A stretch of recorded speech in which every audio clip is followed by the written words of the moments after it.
Let's take a look at the Pygmy Pouch by Step 22 Gear. This is a pretty unique design. I'm pretty sure you've never seen anything like it.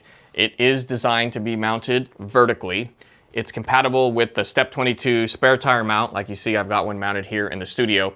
It also mounts to a rigid MOLLE panel, and I think some of you will get creative and find your own way to get this mounted. It's a roll front because it mounts vertically. The roll actually comes to the front, and that was the design reason of this bag. Is a lot of times when you mount a bag vertically, the top of the bag, you have to reach in and go down. You can't see anything. You don't know what you're grabbing. Everything stacks up.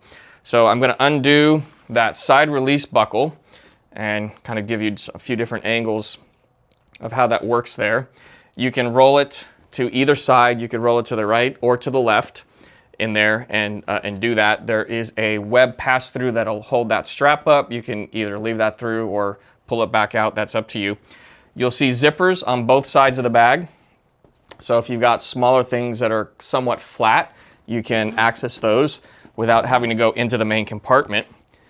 And there is Velcro. There's hook and loop on the top, so that's going to help keep that closed. When you're loading it up and you don't want anything to fall out and you want those flaps to stay together, that Velcro is very useful.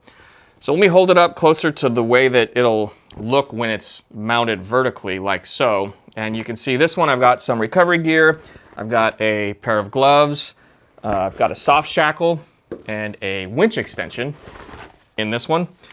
So common use, especially on a spare tire, might be recovery gear, but whatever you want to store that you may not want to put in your trash panda that you want to be able to access quickly. That could be your jet boil, your tire inflation kit, recovery gear, spare trash bags, anything like that that's smaller, lighter weight, works perfect in the Pygmy.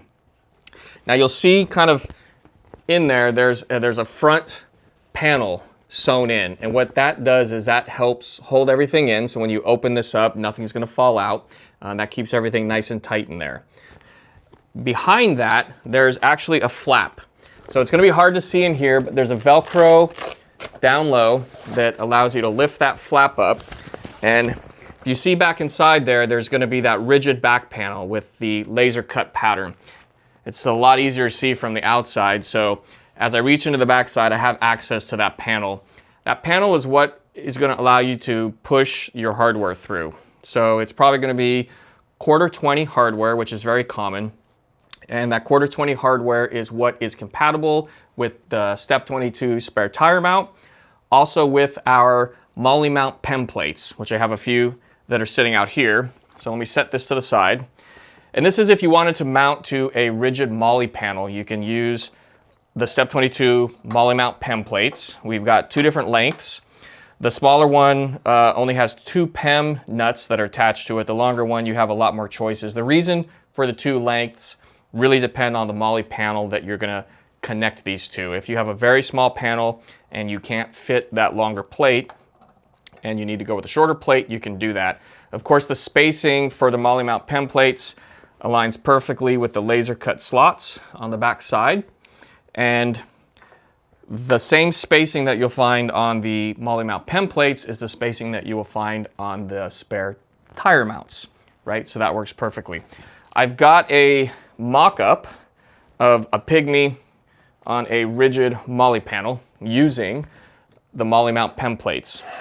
So as you can see here, what I did is inside this, I lifted that flap that's on the inside back panel, pushed the 1/4-20 hardware through. Then I aligned it with the MOLLE mount PEM plates. And you see in this case, I used 2 shorter plates and torqued that hardware down and then dropped that flap back down, hooked that down. So now that hardware inside is no longer exposed, right? So this would allow you to have quick access to whatever you want on your rigid MOLLE panel. Then once you've got your Pygmy loaded up, let me push that flap back down and hook the hook and loop down below.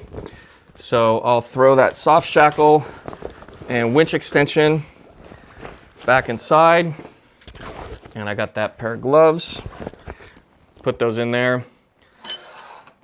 And then using that Velcro along the top edge, I can do that. And then I could take that roll top and bring that side release hardware back together, and now the Pygmy Pouch is closed up. So that's the Pygmy Pouch. If you have any questions, let us know.